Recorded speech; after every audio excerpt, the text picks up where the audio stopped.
Assalamualaikum warahmatullahi wabarakatuh. Perkenalkan, nama saya Madugi, CGP Angkatan 11, kelas 154A, Kota Kediri. Dengan Ibu Dewi Solihatur Rahmah selaku pengajar praktik dan Bapak Hardinal selaku fasilitator. Di sini saya akan menyampaikan terkait dengan koneksi antar materi modul 1.4 budaya positif. Pembahasan yang pertama terkait dengan peran dalam menciptakan budaya positif di sekolah. Guru memainkan peran sentral dalam mewujudkan budaya positif yang mendukung perkembangan murid menjadi individu yang kritis, hormat, dan bertanggung jawab. Budaya positif tersebut dapat dijalankan dengan menerapkan konsep-konsep inti seperti disiplin positif, motivasi perilaku manusia, posisi kontrol, rekonstruksi keyakinan sekolah atau kelas, dan segitiga restitusi. Pemahaman tentang disiplin positif. Disiplin positif merupakan suatu cara penerapan disiplin yang mengajarkan anak bertanggung jawab dan menumbuhkan kesadaran diri berdasarkan nilai-nilai kebajikan. Disiplin positif lebih ke arah disiplin diri yang dapat mengontrol diri dalam melakukan segala tindakan. Disiplin diri dapat membuat murid memahami dan menyadari berdasarkan motivasi internal, bukan akibat paksaan, pujian, ataupun hukuman. Selanjutnya tentang motivasi perilaku. Motivasi merupakan sebuah dorongan yang muncul dalam diri seseorang. Bahkan munculnya aktivitas manusia tidak terlepas dengan adanya motivasi. Dan Queens dalam bukunya Restriction School Discipline menyatakan ada 3 motivasi perilaku manusia. Yang pertama, untuk menghindari ketidaknyamanan atau hukuman. Biasanya orang yang motivasi perilakunya untuk menghindari hukuman atau ketidaknyamanan dan akan bertanya, apa yang akan terjadi apabila saya tidak melakukannya? Yang kedua, untuk mendapatkan imbalan atau penghargaan dari orang lain. Orang dengan motivasi ini akan bertanya, apa yang akan saya dapatkan apabila saya melakukannya? Sedangkan yang ketiga, menjadi orang yang mereka inginkan dan menghargai diri sendiri dengan nilai-nilai yang mereka percaya. Orang dengan motivasi ini akan bertanya, akan menjadi orang yang seperti apabila saya melakukannya. Yang selanjutnya terkait dengan posisi kontrol. Yang pertama, guru sebagai penghukum. Yang kedua, guru sebagai pembuat rasa bersalah. Yang ketiga, guru sebagai teman. Dan yang keempat, guru sebagai pemantau. Sedangkan yang terakhir, yang kelima, yaitu guru sebagai manajer. Melalui serangkaian riset yang didasarkan oleh kontrol, D.L. William Glasser, Diana Gossen, berkesimpulan ada 5 posisi kontrol yang umum dan biasa diterapkan dalam melakukan kontrol dan penerapan disiplin di sekolah. Yang selanjutnya terkait keyakinan sekolah atau keyakinan kelas. Keyakinan sekolah atau kelas berupa pernyataan-pernyataan universal yang mudah diingat dan dipahami dan harus diterapkan di lingkungan sekolah. Dalam keyakinan sekolah atau kelas, guru berperan dalam mewujudkan terbentuknya keyakinan sekolah atau kelas. Karena dengan adanya kesepakatan antara guru dan murid dapat membantu dalam pembentukan budaya disiplin positif di kelas. Hal ini juga dapat membantu proses belajar, mengajar yang lebih mudah dan tidak menekan. Selanjutnya terkait dengan segitiga restitusi. Menurut buku catatan penggerak Merdeka Belajar oleh Milaini dan kawan-kawan tahun 2023 halaman 54, restitusi adalah proses menciptakan kondisi bagi siswa di sekolah untuk memperbaiki kesalahan mereka sehingga dapat kembali pada kelompok mereka dengan karakter yang lebih kuat. Secara sistematis, langkah restitusi terdiri dari 3 tahap, yaitu menstabilkan identitas, validasi tindakan yang salah, dan menanyakan keyakinan. Maka proses ini juga disebut sebagai segitiga restitusi.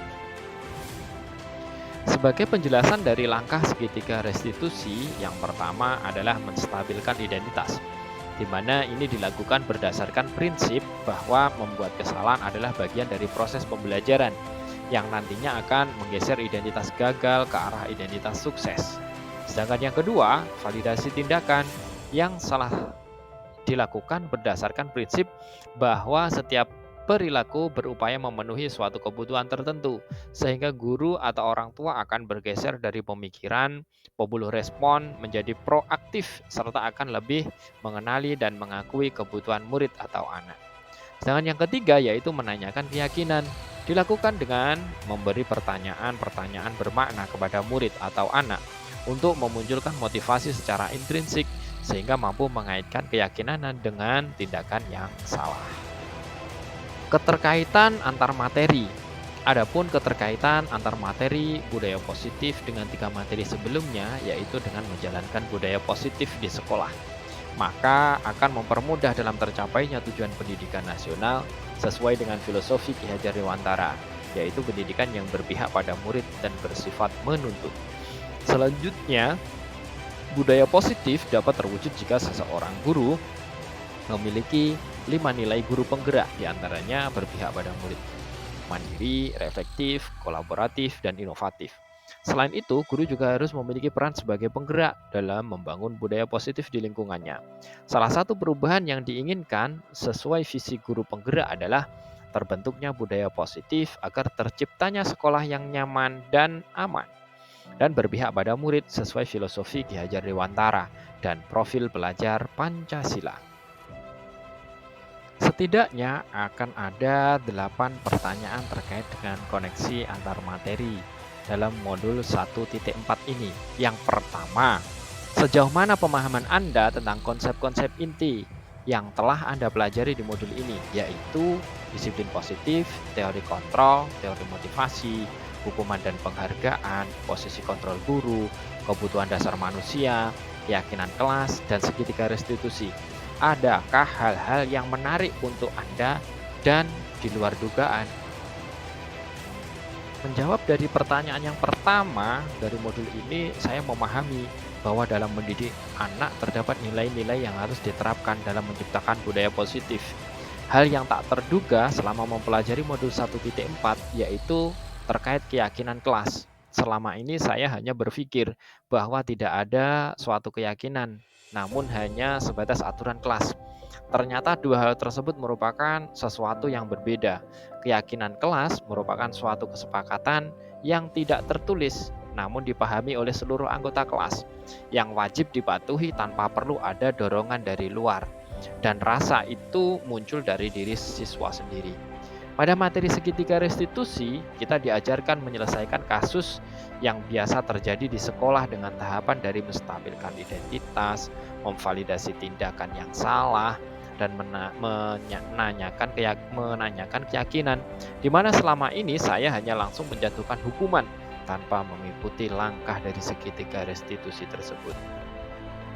Pertanyaan yang kedua, perubahan apa yang terjadi pada cara berpikir Anda dalam menciptakan budaya positif di kelas maupun sekolah Anda setelah mempelajari modul ini?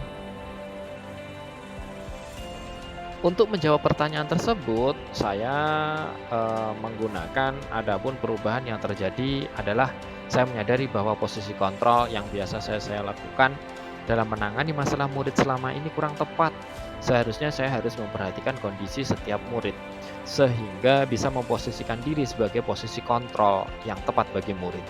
Bukan menilai posisi kontrol mana yang paling baik, namun menyesuaikan permasalahan yang ada. Yang ditekankan adalah bagaimana menumbuhkan kesadaran diri pada murid dalam melakukan hal-hal positif. Pertanyaan yang ketiga yaitu tentang pengalaman seperti apakah yang pernah Anda alami terkait penerapan konsep-konsep inti dalam modul budaya positif baik di lingkup kelas maupun sekolah. Di sekolah saya, khususnya SDN Banaran 1, telah berjalan program literasi pagi yang dilaksanakan setiap pagi sebelum pembelajaran di kelas. Mengawali program ini berjalan baik dari guru, murid, dan wali murid berkolaborasi, namun bukan tanpa kendala. Para guru memakai posisi kontrol, menghukum pada awalnya pelaksanaannya. Karena saat itu saya meyakini bahwa kebiasaan ini itu memang berasal dari terpaksa, terbiasa, dan jadi budaya. Namun setelah tahu tentang modul ini, cara tersebut kurang tepat dalam menerapkannya. Saat ini banyak juga yang terpaksa melakukan kebiasaan. Sehingga setelah adanya pencerahan dalam memberikan konsekuensi hingga restitusi pada siswa, hal ini menjadi langkah yang cukup baik bagi saya dan guru lain dalam menerapkan keyakinan yang ada di sekolah. Pertanyaan yang keempat, bagaimanakah perasaan Anda ketika mengalami hal-hal tersebut? Setelah memahami teori kontrol dengan baik, saya merasa percaya diri dan terdorong untuk mengimplementasikan peran saya sebagai manajer dan menerapkan pendekatan segitiga restitusi dalam menangani masalah-masalah yang melibatkan murid. Dengan mengambil peran manajer, saya memberikan kesempatan bagi murid untuk bertanggung jawab atas perilaku mereka dan mendukung mereka dalam menemukan solusi untuk permasalahan yang timbul. Pertanyaan yang kelima, menurut Anda, terkait pengalaman dalam penerapan konsep-konsep tersebut, hal apa sajakah yang sudah baik? Adakah yang perlu diperbaiki? Menurut saya, sekolah saya, khususnya SDN Bandaran 1, sudah menerapkan budaya positif di sekolah. Hal itu diwujudkan dengan kegiatan budaya positif seperti literasi pagi yang sudah saya jelaskan. Ada senam pagi, ada gemayur, ada kamis berbudaya. Namun, perlu ada hal-hal yang perlu dikembangkan lebih lanjut, yaitu terkait sosialisasi nilai kebajikan yang harus dimiliki setiap anak, serta keyakinan kelas. Karena masih banyak guru dan murid belum memahami perbedaan keyakinan kelas atau aturan kelas. Pertanyaan yang keenam, sebelum mempelajari modul ini ketika berinteraksi dengan murid, berdasarkan 5 posisi kontrol, posisi manakah yang paling sering Anda pakai dan bagaimana perasaan Anda saat itu? Setelah mempelajari modul ini, posisi apa yang Anda pakai dan bagaimana perasaan Anda sekarang? Apa perbedaannya? Sebelum saya mempelajari modul posisi kontrol, posisi saya yang sering saya terapkan ketika berinteraksi dengan murid adalah sebagai penghukum dan pembuat rasa bersalah. Perasaan saya saat itu merasa hal-hal itu merupakan cara yang sudah benar dan terbaik. Karena selama ini semasa sekolah dan awal menjadi seorang pendidik, hal tersebut sudah menjadi kebiasaan yang menjadi budaya. Selain itu, cara yang saya terapkan kadang membuahkan hasil, terkadang gagal. Bahkan peristiwa yang sama terulang kembali alias bersifat sementara. Setelah mempelajari teori posisi kontrol, posisi yang sering saya gunakan yaitu sebagai pemantau dan manajer. Namun tidak menutup kemungkinan menggunakan posisi kontrol yang lain. Tergantung permasalahan yang ada. Yang saya rasakan yaitu saya menjadi lebih tenang. Pertanyaan yang ketujuh, sebelum mempelajari modul ini, pernahkah Anda menerapkan segitiga restitusi ketika menghadapi permasalahan murid Anda? Jika iya, tahap mana yang Anda praktekkan dan bagaimana Anda mempraktekannya? Dalam menangani masalah atau kasus yang melibatkan murid, saya secara tidak sadar telah menerapkan langkah-langkah segitiga restitusi, terutama dalam upaya menstabilkan identitas dan memvalidasi tindakan yang salah.